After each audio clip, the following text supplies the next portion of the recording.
Great, thank you. Good evening, everyone. Welcome to the meeting of council of March 18th. It is 7 p.m. I'll call the meeting to order. Council, you've seen the agenda, of course. I note Councilor McLaughlin is online virtually with us. And any concerns or conflicts? Not. Then any amendments or on the agenda? Not. Motion to adopt, please. And seconded, all in favor? We are adopted. Without further ado, we'll go to page 4. And this is the Swarney Lands, also known as Silverstone Heights, public hearing report. And I guess we'd turn it over to you, Mr. Allen, Acting Chief Administrative Officer Allen. Thank you, Your Worship. As described in the report, the intent here is to separate the event of the public hearing and the correspondence leading up to it from the actual decision on how to proceed with the official community plan. It's a large volume of detail for both of those reports. And so we wanted to present this to council for review, for receipt, and officially close the engagement process, a period of this application pursuant to council policy.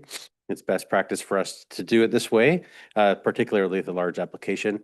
We're still waiting on information from the applicants in terms of the specific phasing that we need to describe in the upcoming report. So the timeline is on them, but they're aware of time constraints generally in terms of time left in this term, time left or time spent after public hearing can be vulnerable. But nonetheless, we wanted to present this. So I'm happy to answer any of the questions that you may have arising from public hearing. We can talk about that tonight if you like. But the intent here is not to make a decision on how to proceed with the development application. It's to receive the information in front of you, and then you have it, and you'll have some time between also now and when we do ask for a decision at some point this spring to continue to digest the information. Thank you. Okay, thank you. Yeah, that was sort of the question I had, that we can't be discussing this at this point, and we certainly don't want to discuss new information. So, council, anybody got questions or concerns? Hey, I did want to ask one thing in respect to recommendation 2. I thought we concluded, as part of the process, we conclude the public hearing at the end of the public hearing. So I wasn't clear why we have the second recommendation. I'm not sure. Sorry. Happy to assist. Council adopted a policy approximately 4 years ago, which is referred to in that recommendation. And it's based on just the formality of concluding the process. You are correct. At the close of public hearing, we cannot receive any more documentation. Council cannot receive any further delegation or input. But having this officially as a council resolution allows the engagement process for an OCP or an OCP amendment to be opened up by a council resolution and closed by council resolution, and just providing neat parameters around it. Okay, learned something new. Thank you. Other comments, council? Councilor McLaughlin, please. You're muted, reminder. Yeah. By the way, have we heard from Councilor Inkster? Pardon me. Yes, please. Just moments before the meeting, I received an email indicating he couldn't make it. Thank you. Sorry, I assumed. Yeah, no, thank you. New. Yep. Yep.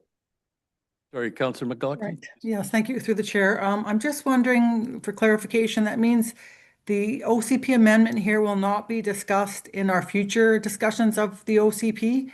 It's basically wrapped up here. So the issues that are not addressed currently in this area of OCP will be closed. Is that the point? I'll certainly let Mr. Allen add to it, but no, that's not my understanding.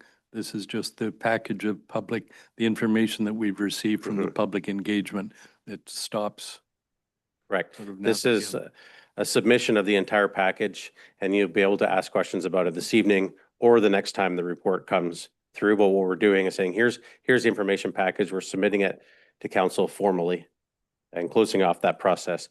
But you can ask questions this evening, or when we bring the detailed technical report about how to proceed forward on the application. So the opportunity exists, but it's about asking questions on the information that we do have and staff not providing new information or applicants or public as well. It's just, here's our scope of information.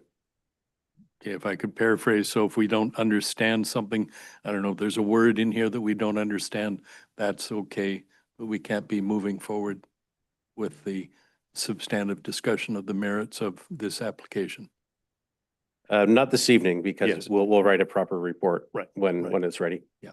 Thank you. Okay, Councillor McLaughlin, does that answer your question? Mhm. Okay, Councillor Bill? Yes, through the chair, I'll make a motion to move recommendations 1 and 2. Okay, thank you. You're a seconder. See second. Any other questions? Please, yep. Thank you. Just a quick one. Recognizing we're not really digging into the technical aspects of moving forward here, but are there components of this feedback that we did collect that staff know the applicant will be trying to find a way to incorporate or just incorporate into the next time we see the proposal? I can say the applicant will have this entire package. We've touched base with them, and even though it's been 6 weeks or so, we have not yet formally heard back from them. So it's the ball's in their court, but they will have this information. And just to be extra sure, we'll send this report again as a complete package to them. Okay. Please, thank you, Councillor McLaughlin. Thanks. To the chair.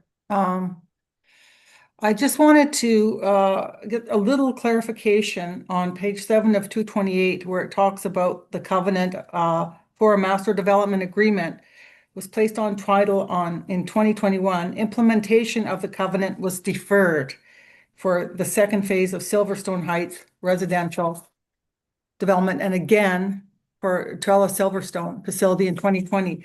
So I'm just wondering, what was that process for deferment? Is there anything written? Was there any public acknowledgement of it being deferred? Because on the surface of it, it looks like the covenant, like so many covenants, says these are the rules of the covenant. And there's no other paperwork or anything to back up any changes. So I'm just wondering to get a little clarification on that, if I could, please. Please. Thank you, Your Worship. I will attempt, but admittedly, some of it will be speculation. The first time it deferred was prior to any of the current planning staff working here. There was a state of flux for a period of time when the Director of Finance was also acting as the Director of Planning, and there were no planners here in the District of Sechelt other than a planning technician for a period of time. So the first deferral might have been then. The second deferral dating back to roughly 2019 or 2020, when council decided it was within the public interest to move forward with the Trellis Silverstone Care Facility in spite of the covenant on title. There was a decision made at the council table that they wished to proceed with that application. Thank you. Yeah, thank you.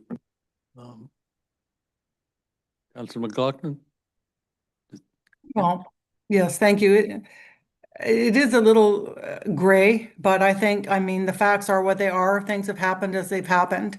We can't really change that, but I think it is a little bit confusing from a planning point of view and from the public point of view about the public interest here. But if the council actually made a resolution or a motion to move ahead with Trellis, then obviously there was some agreement with the developer and the municipality to do so. So I guess that's where it sits. Thanks. Very good, thank you. Okay, anything else, council? Not, I'll call the question. All in favor? Opposed? Sorry, Councillor McLaughlin, you're in favor? Favor, go ahead. Yep. Thank you. Yep. Okay, motion carries. Council, we then can go to item 5.2, starting on 130, page 130. And this is the DVP for 5570 Saltgrass Lane. I guess we have Mr. Baker in virtual land. Let's see, there he is. Welcome. Thank you. Good evening, council. Have your report, Mr. Baker. Is there stuff you want to highlight or? Nothing beyond what's in the report, just that the applicants are asking for a variance to allow for a second freestanding sign fronting Saltgrass Lane. Okay, thank you. Council? Please, Counselor Shepherd. Thanks through the chair. Just a question on the sign itself. So it's backlit. It's an LED sign. Is that true? It's a lit sign.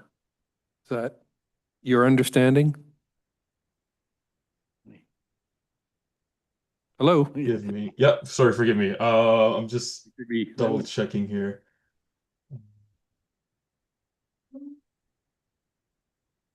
I may have to confirm, but I believe it may be yes. Yes, it would be. Okay, and does it face, I guess it doesn't face, the housing that it faces is the side of the house over in Edgewater? Which Like is no sort- one's can going to we- be staring straight into a sign? Which No, you talking about? About the one that they're asking for the variance of? Okay. XB. ID 2, IB 3? 3, big. so that sign is perpendicular to the street. So the lighting would be facing up and down Saltgrass Lane, not across Okay, Saltgrass Lane. great, thank you. Okay. Counselor McLaughlin, please. Yes, thank you through the chair. I'm just wondering, now I don't think they were going ahead with the full development, only the front part. So I'm just wondering if they need to have signage that extensive or whether we could put it off till they actually need it when the second part of the development starts. Because to me, it's going to be like a half-built site with all this signage pointing to things that probably aren't going to be there for 10 years. So I'm just a little concerned about that. Thanks. Okay, perhaps, is there any indication that there is a phase 2 at any stage in the plans? Mr. Allen? The original proposal included a phase 2, but that's been deferred due to the increased cost of the development of the site, in particular, the site development. But this particular sign refers to the restaurants, suites and event space and parking in the moorage, which are a part of the present Mm, proposal. Okay. Sorry, thanks, Counselor McLaughlin, I see your hand up, is it? No, okay.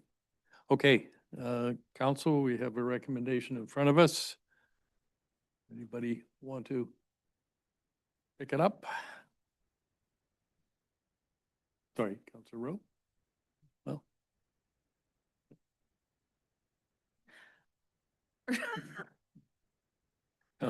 I will move the recommendation. Page 130, Yes. What's my page number? Thank you. great, that DVP 2026-01 be approved. Seconded, Counselor Bell. Okay, all in favor? Carry, opposed? Carried. Counselor McLaughlin, yeah, there it is, good, thank you, your hand is, virtual hand is down again. Oops, okay, you're muted, Counselor McLaughlin, but I think you're saying you're okay. Yeah. And you were in favor. Great. Okay, without further ado, we go to 5.3 on 152. And do you want to talk about your appointment, Ms. Paulson? Go ahead, please, Counselor Toth. Thank you. Realizing that, we're not going to try and choose somebody else to be the chief election officer here at council on the fly. I'm going to move the recommendation as it appears on page 152. Okay, and I have a seconder from Counselor Shepherd. It's interesting, it occurred to me, and I wanted to flag this perhaps for staff to think about. It was just, I don't know, driving over today. There's so many issues in the last couple of years around balloting and voting. Has any consideration been given to swapping chief election officers from one municipality to another? I can see, it's unusual in, I think, elections BC and elections Canada that, it's somebody quite independent. So that was one idea, was swap with Gibson's and they swap with us. So I'm not proposing any amendments, but I'm proposing, that staff take that away and think about it.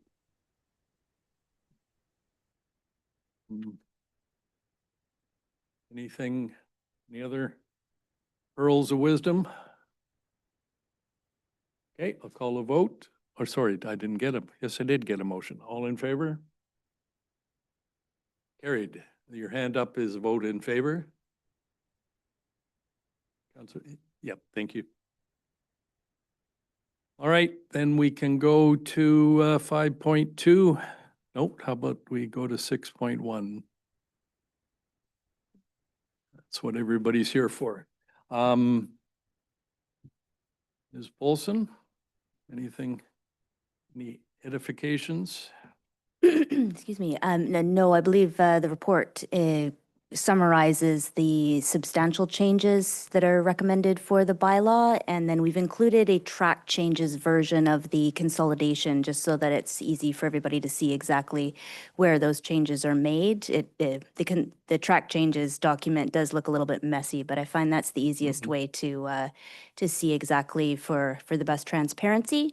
And then, of course, we have the actual amendment bylaw attached as well for council's consideration. And we're happy to answer any questions. Thank you. Counselor Toth. Thank you. With the proposal to cancel the 7th and 14th meetings, I'm wondering if we should, tentatively schedule a council meeting for the end of September, because we'll have a council meeting on the 2nd of September, and then a committee of the whole on the 9th, and then we're at UBCM for what would have been the second council meeting. And then we've got another committee of the whole on the 23rd. So our last ability to actually make decisions will be September 2nd. And I'm wondering if it'd be prudent for us to schedule one for like the 29th of September. Just, I know it's not our usual day, but the 30th being a statutory holiday. Curious to know what other councilors' thoughts are on it. Okay, and I had something similar. I was curious. I understand canceling the 14th, but why are you recommending we cancel the 7th, which sort of ties in? Please. The 7th being an advanced voting day, we've traditionally always held advanced voting opportunities in the council chambers room here. So, and the polling hours are open from 8 a.m. to 8 p.m. And the 10 days ahead is consistent with Gibson's and elsewhere.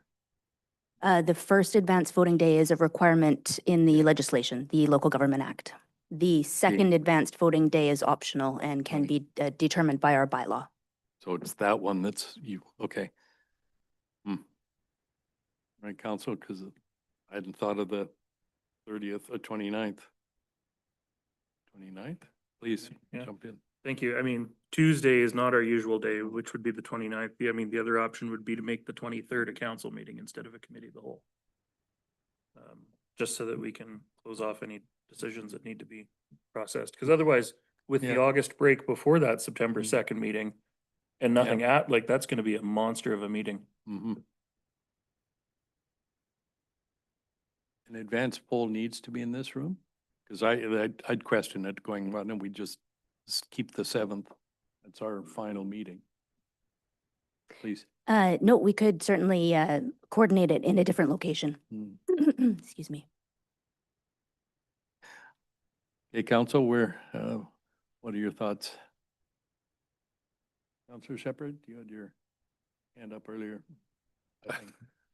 I hadn't thought about that, about the lack of meetings earlier on and what the implication was. I mean, if it isn't a problem holding the advanced voting in another location, I'm happy to agree to that. I had a separate question over the hours. I was going through the marked up version of the document and noticed that the hours of the advanced polling were deleted, the 8 a.m. to 8 p.m. and wondered why that was so. Thanks. Please. Those hours are specified in the Local Government Act, so it's not really necessary for us to include them in the bylaw. There are several other sections that were duplicated in the Local Government Act that we had removed. And instead, we have inserted some parameters that help with the ballot counting and some of the different factors that can be prescribed by the Chief Election Officer or through the bylaw, rather than just repeating the Local Government Act sections. Please. Sorry, through the chair, just to follow up to that, as I think about this changing of the meeting dates. You know, if you're holding an advance polling day, people are going to assume it's going to be at Municipal Hall. So I'm going to bounce back and forth here and say, no, I think we should keep the date as suggested and add the extra meeting date in September as Councillor Toth suggested. Okay, thank you. Councillor Rowe? Yeah, I would just agree with that. I think this is where people have been coming for years to vote, so I'm in support of adding September 29th. And that's Tuesday? Am I right? Right. Yeah, because the 30th is a stat. Am I right? Yeah.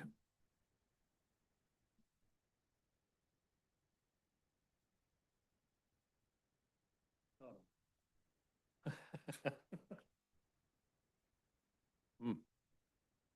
Tangled web we weave. How many advance poll, I mean, how many people often typically vote in the advance poll? To Councillor Shepherd's point, if it's, you know, if we moved it upstairs, people coming here wouldn't be told they're leaving, you know, got to go across town. I don't have the exact numbers or even a very good rough estimate Yeah. in my head, but I do recall it being fairly substantial for Yeah. each day. I want to say in the range of 400 to 500 voters. In total. Um, Anyways, okay, I think that's enough. it could be 400 each. I'm not sure. I'd have to get back to you on Yeah. that, but it would be a lot of people So to it's a work lot, through yeah, a smaller space. right. Yeah. We could meet out in the playground. Council, I'm in your hands. A motion? Yep, I'm going to move the recommendations as they're presented, and I'm going to add a recommendation 3, that a regular council meeting be scheduled for September 29th. Okay, and seconded, so it's a one comprehensive motion, 1, 2, and a new 3. Okay, can we go back to the report then? Just, are there other questions? Folks, about the details? We've got new sign bylaws and of course is there anything, I mean, I see that and I did want to ask when we say, for example, on page 156, signs are prohibited on district facilities, structures, parks and playing fields. Those are our parks and playing fields. Would that be correct? So the school district parks are available still? That's correct. We can only require signage on related to our property or municipal grounds, Right. whereas the school district would be responsible for their own rules around signage on their lands. Thank you, yeah. And yet we administer their election. Yeah. Okay, all right, I don't think I had anything else, council. Oh, yeah, it's not just another thought. Have you given any thought to some sort of a, I don't know, as an event where we ask the school kids to come and see what it's like to vote sometime between the first advanced poll, so we got the systems in place? We hadn't started considering any advanced events like that. However, we are still in the process of our sort of engagement process planning for that, so we could certainly take it under consideration. Yeah, I think that would be worthwhile. Some older kids might like to show up and see how it's done. Great. Okay, council, we've got the motion 1, 2, and the new 3. You okay? I'll call a question. All in favor? Carried. Very good. Council, we can then go to the minutes. Bylaw, thank you. 172.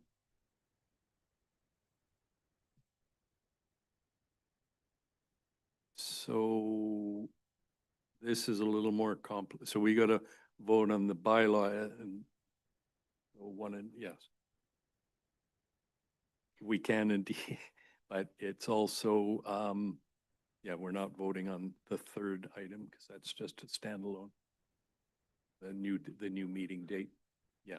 Okay, so this is before us for 3 readings. Council can do them all at once, or that's a third for one, a first for 1, 2, and 3, and a second for 1, 2, and 3. Okay, anybody got concerns? Not all in favor? Carried. Terrific.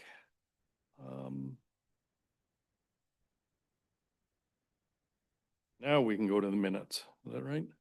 Am I on track? So the meeting of March 4th, council meeting. Councilor Shepherd? Yeah, I'll move adoption of the minutes. Okay, second. Me.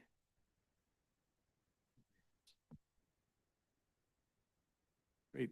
All in favor of adoption? Oh, thank you, Councillor McLaughlin. It's okay if you wish, you can put your hand up. I can see it. Okay, then we'll go to the council meeting of March 11th. And pretty straightforward. Motion seconded. All in favor? Carried. Committee of the Whole of March 11th.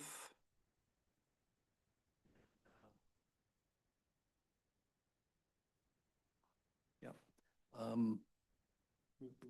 Move to endorse. Thank you. Seconded. All in favor? We're endorsed. And we'll come back to the page 192 under matters of business arising. Actually, we'll come back now. So could I seek clarification? Page 192, recommendation 6 references staff be directed to assemble a council remuneration task force. How is that? What was done the last time, and I assume you're anticipating doing it the same?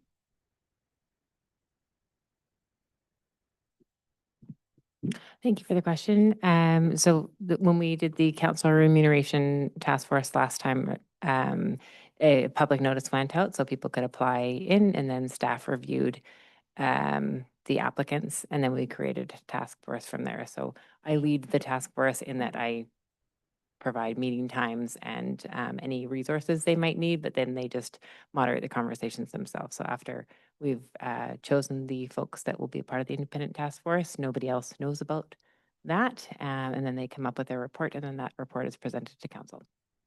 Right. So we don't approve who's on that task force. No, I don't believe the previous council even knows who the last task force was. Mm-hmm. But you do. I mean, I do, and I'm yes, and No, that no, me too. past council's happy I can provide that information. Now, if you were to ask, or if you'd like that in the report, I'm more than happy Right. to share that at that time. Okay, thank you. Yep. Okay. All right, council, anything else? Matters arising? No. If not, we'll go to the regional district representatives, and we'll ask Councillor Inkster for the fulsome report. Please, Councillor Toth. Well, conveniently, there hasn't been any regional district meetings since our last council meeting because everyone was away at LGLA last week, so meetings last week got scheduled to tomorrow. However, I did listen into a webinar. ECOM was doing a webinar with all the regional districts, chairs, and CAOs and emergency planning staff, talking about next gen 911, some of the service delays, in rolling that out. And then some possible upcoming changes to service standards. ECOM has a higher quality, a higher level of service standard or answer times than apparently like the rest of the country has. And so they've promised to actually do some proper engagement in July. Because there was some frustration raised both in the call and, you know, previously, where ECOM tends to just dictate what it's going to be, and local governments are kind of tired of that. That's the regional district report I have. Okay. Want me to just roll straight Sure. into council? The only thing I've got for council in the last 2 weeks, planning has started for Canada Day. So, you know, early plans are sounding very similar to previous years. You know, parade, Hackett Park, just bringing people downtown. There was some talk about trying to wrap in the 40th anniversary of the District of Sechelt. It's also the 30th anniversary of the Car Club this year. So they're looking to celebrate as much as they can as well. Last year, there was some conflicts in the upper field between vendors, vendor parking, fire department, and the Car Club. So the Car Club didn't get to have as much of a presence as they wanted. So hopefully, starting early, we can make sure that there's proper room for everybody up there. And I know that John Burns, who coordinates the market, is going to be talking about a couple of other places for vendor parking that aren't the upper field, so that the upper field can be used more for programming. That's really all I got. Thank Very you. good. Thank you. Counselor Bell, I'll go to you, and then Counselor McLaughlin. I think the one thing just to report that the community investment program, we have completed our meeting in terms of determining who will be receiving grants this year. Rigorous process, great committee, and they put a lot of time and effort into it, and both at the meeting and prior to that. One of the most difficult decisions always to make, and a lot of people depend on this money, but very pleased with the way it went and with the committee that was involved. So you'll be Great. hearing very shortly from Maria, who will be bringing that the applicants or the applications for review to council and sign off. Do you have a date, or does staff have a I think date? it's going to be mid-April, as Okay. far as I know. I'm sure that She wanted to Great. do it earlier this Yeah. year because she Oh, wants that's to let great. people know. the donors or the Exactly. applicants rather are hanging, waiting on bated breath. So, yeah. Thank you, Counselor Bell. Counselor McLaughlin. Yes, thank you through the chair. I did attend the LGLA conference. I had good company there with quite a few RD directors. And I think it was, you know, much less attended than they typically are because it is the kind of the final year. But I think also because I think it's been kind of a rough go for a lot of councillors, a lot of municipalities with all the, you know, international issues and the political polarization and the housing policy and then all the issues we ended up dealing with that we didn't really imagine, I think, when we started. So it was quite an interesting get together and to everybody to kind of lick their wounds together, I guess, a little bit. But we had a interesting keynote speaker. Bill Baker's his name, and he's kind of an ad guy. He's into getting, he does a lot of course, conferences, gets people interested in telling their story.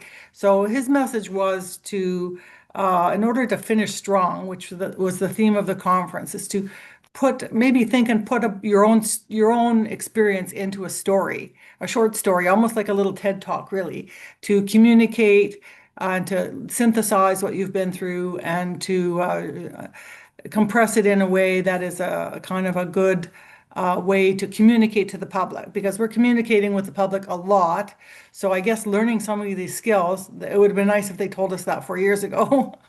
But it's really interesting to go through that process. So I think that was the main focus of of the conference is just talking to people about their experiences and how they communicate them and what they did right and what they did wrong, which is really, what learning's about.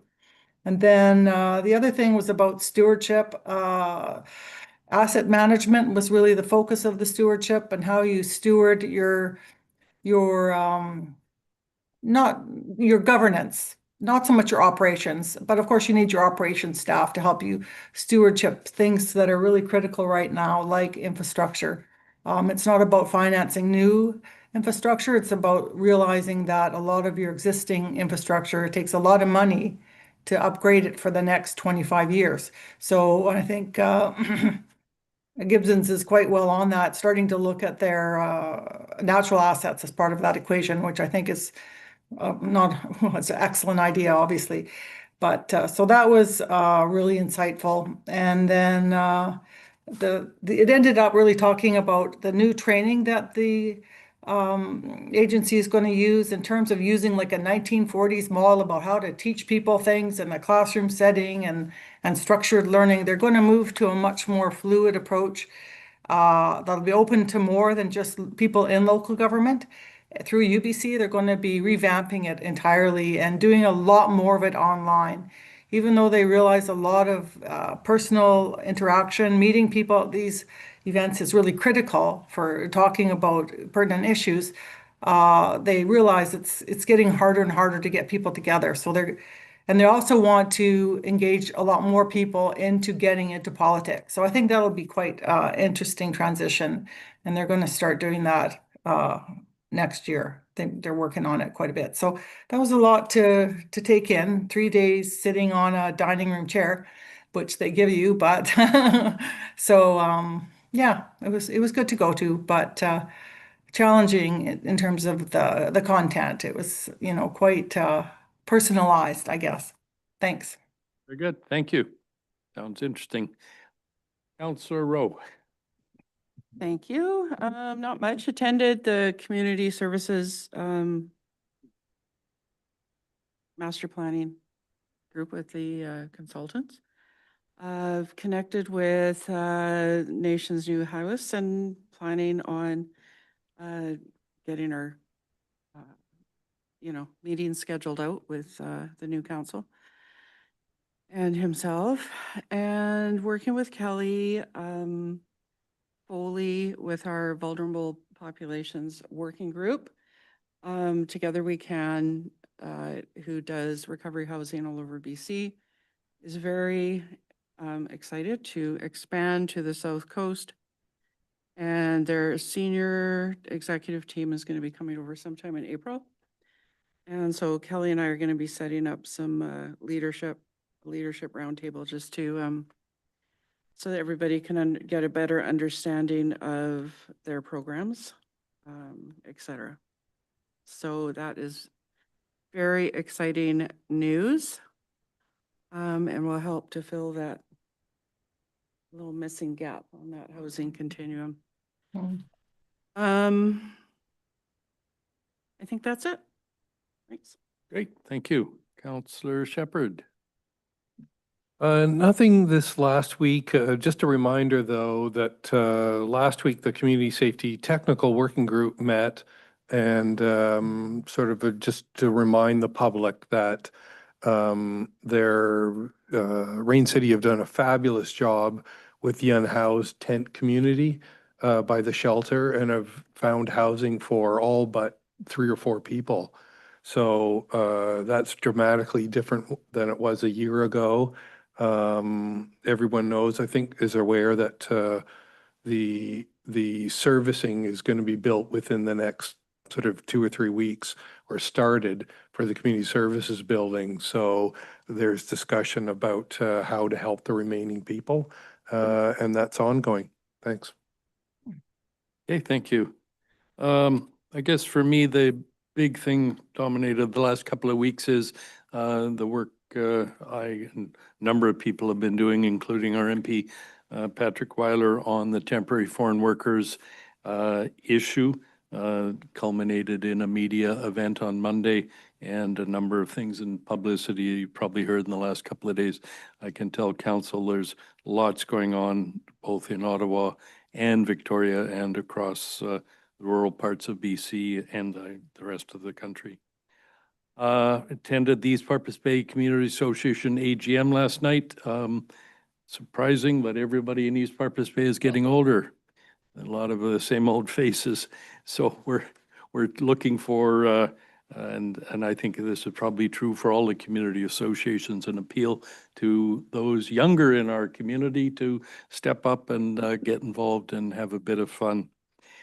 Sad thing, just acknowledge the passing of Marg Pearson on January 9th. Those who know Marg, she was a passionate, long-standing advocate for Davis Bay, Wilson Creek, Selma Park, for the Davis Bay Parkway, which we still call a highway.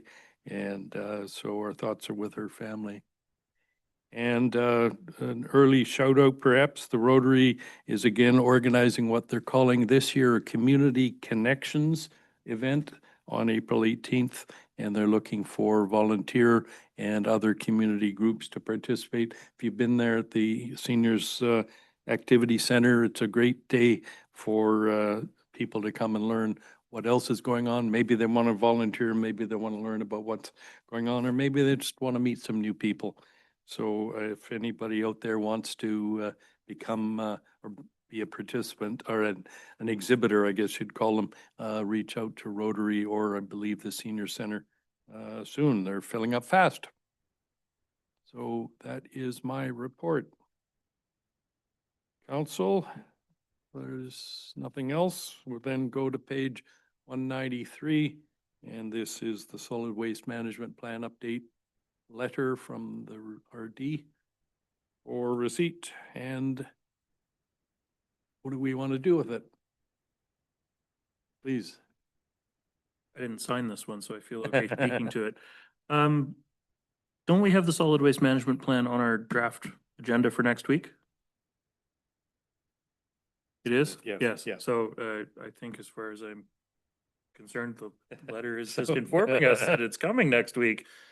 That's just my thoughts. I don't know. Right. Is there anything to do with it? So they've been invited, we can assume they're, okay. So no letter required. It's a rhetorical question, yeah. Right, so we will, I guess then the motion is to receive the letter. Okay, second. Anything else? All in favor of receipt? Carried. Then 10.2 is the starts on 195, but the substantive is the letter from Mayor Yu of Prince George regarding the petition and an appeal to individuals for sure to sign the petition if they so wish. And I think the way I read this, he was when at the beginning I'm writing to ask for your support. I'm not sure if the district itself could sign, but that's sort of the way I read this, that whether we wanted to, as a council, be signifying support or otherwise. Please, Councillor Shepherd. Yeah, I mean, I'll make a motion that council sign the petition on behalf of the community. I think a lot of those points this council has been advocating for at UBCM meeting with ministers. So unless any other councillors disagree with any of the individual points. Okay, well, we'll follow. So yeah, Okay. there's a motion to, for the district to sign. Oops. Apparently. And we'll take your phone. I'm good. Get, It's waterproof. okay, we'll find out if his phone is waterproof. Was that a second, Councillor Toth? That was not me seconding, and I've actually got a point of order. Okay, all right. Point of order. The Commons petition site actually requires it to be a Canadian citizen or a resident of Canada that signs the Right. petition. So I don't know that we as an organization can sign this petition. I mean, it personally speaking, I'm supportive of it because I think it's a lot of the work that's already being undertaken for bail reform. I don't think we as an organization can sign this petition. No, and I agree with you.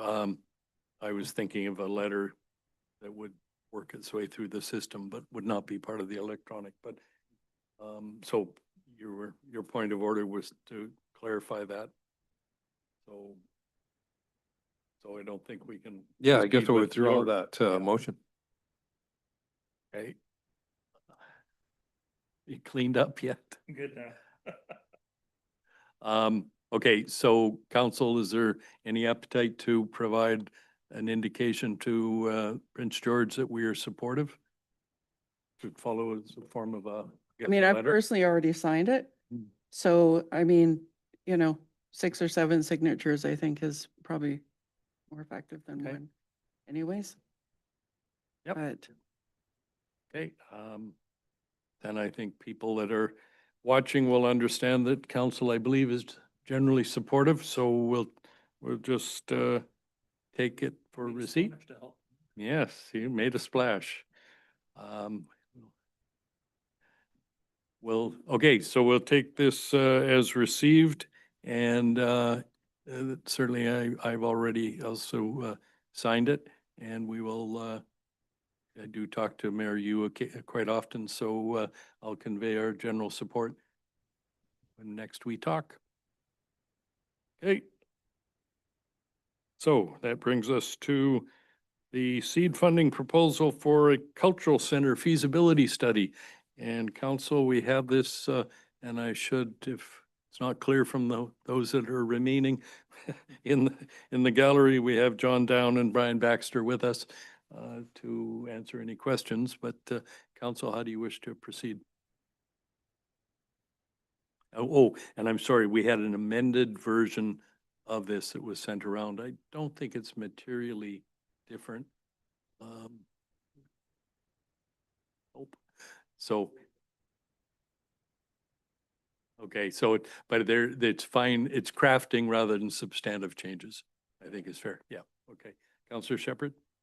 Yeah, to the chair. So we're just being asked to receive the documents on the proposal. Well, it's before us for consideration, which is a nice term for, okay, so any thoughts on what we want to do with it other than receive the document? I'll let other councilors chip in, thanks. Okay. Please. Thank you. I guess I'm generally supportive of an independent sort of organization working on this concept in terms of providing supportive funding. I mean, we've finished our budgeting process. We were pretty tight in terms of money for things. So I'm not sure if or how we could fund anything towards this, but I mean, certainly I think the District of Sechelt could provide a letter of support towards this project, but I don't know if that's what all is being asked for here. So, I mean, given that we have the room, I would welcome them to come Yeah. forward and give us a couple minutes Right. overview of what they're envisioning here, just for more context and Mhm. community awareness. Okay, we'll just do that in a second, but Councillor Bell? I would support that as well. I'd like to hear more about their vision. And certainly at this point, the funding, I think is not something I would like to discuss at this point, but want to hear more. Okay. So, oops, thank you, Councillor McLaughlin. Yes, through the chair. I do have some questions a bit about it, so I thought I'd bring them up before they speak. I'm a little concerned that we don't really have the critical mass to support such a venue here, the way it seems to be described. Maybe in 20 years, maybe. But also in terms of if it's going to be a tourism attraction, etc., I'm concerned that we might have more people wanting to come in the great weather, which again adds to our our ferry issues and our issues that we know don't have any comfortable medium to long-term solutions. So if they could just keep that in mind in their comments, and I need some convincing that way because you know, sometimes in an effort to provide some nice services, especially cultural and art services, who doesn't like that? I'm very in support of that. We end up making trade-offs that cause some problems in other areas. So I'm just trying to be strategic about it. Thank you. Okay, thank you. And I think as a general rule, a feasibility study is exactly to assess those sort of things. So I certainly agree with the general comments. Mr. Down, Mr. Baxter, if you want to come up, because the only way we can hear you, or Councillor McLaughlin can hear you, is to use the microphone. I think though, just to anchor this, you know, this is, as you've heard, we certainly have no money now. We're too late for this year. There's perhaps a curiosity of what is possible. And, okay, no, well, by the way, 2 minutes and you, and you get to press the button on the microphone. Just before you start, so I'm offering you this because just so that we get some questions answered, that the council has indicated.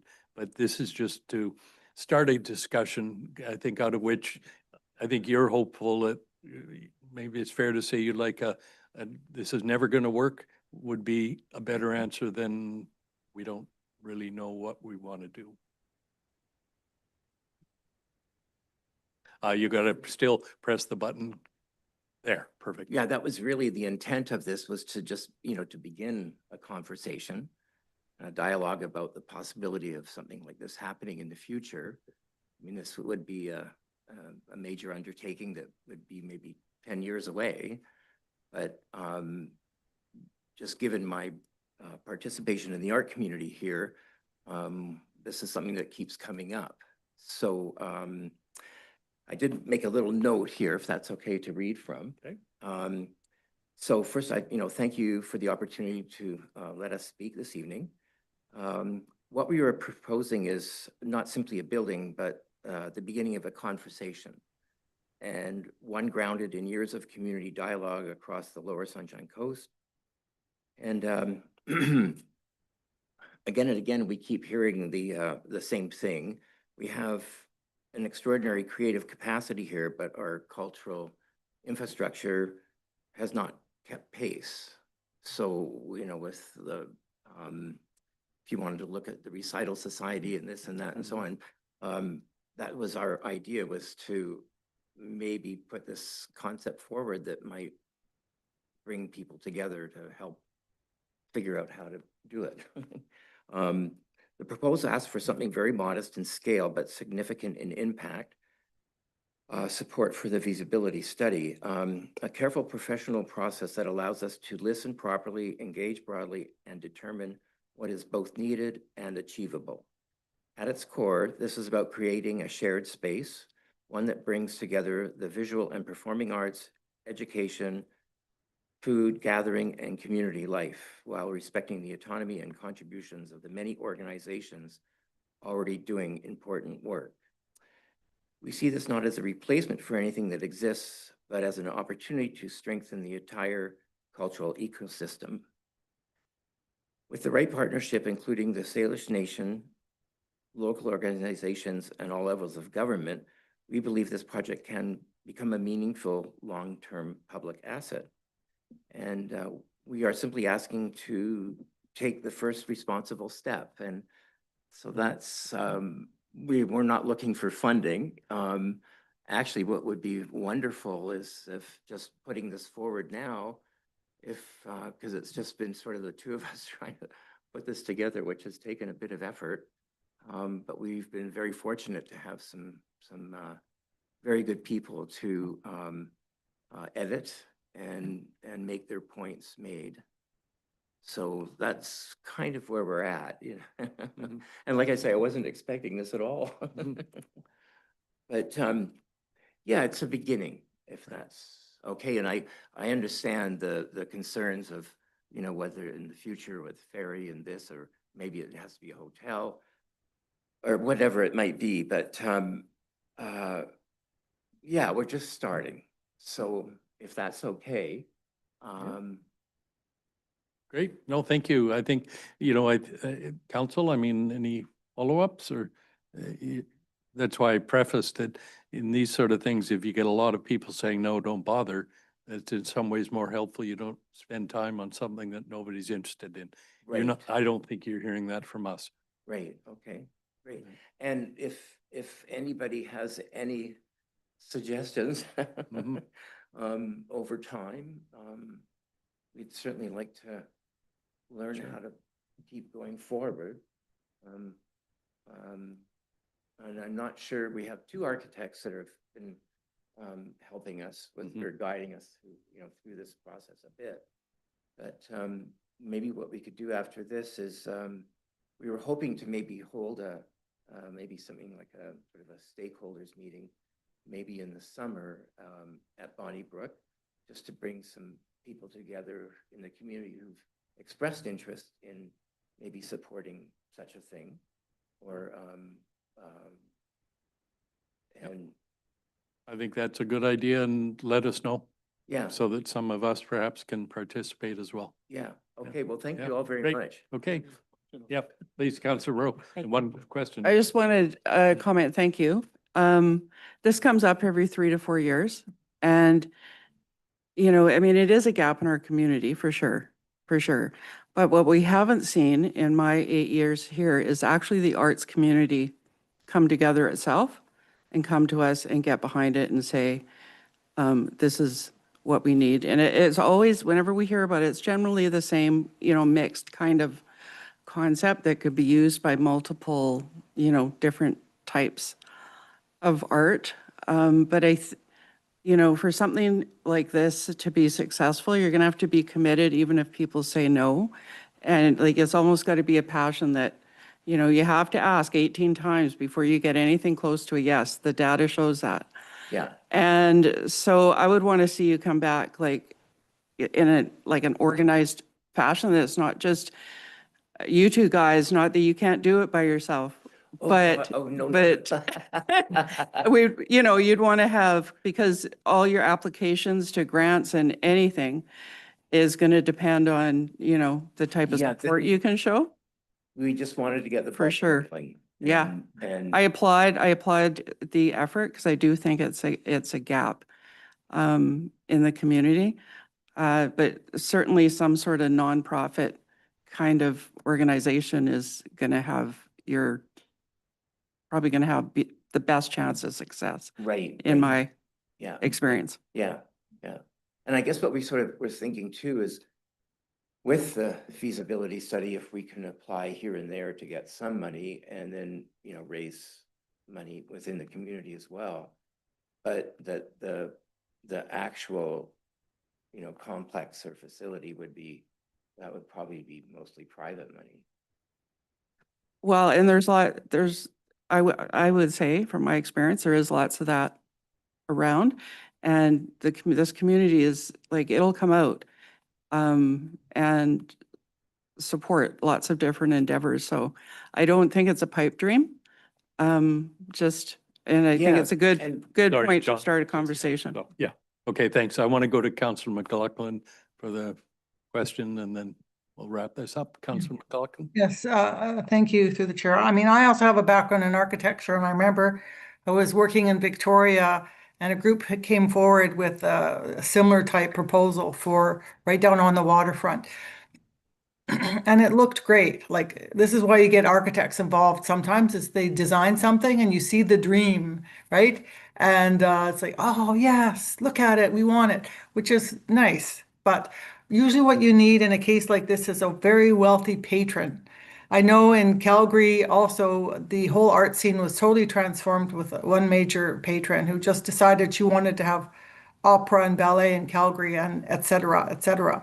And that really helped a lot. And it is great to see it come together.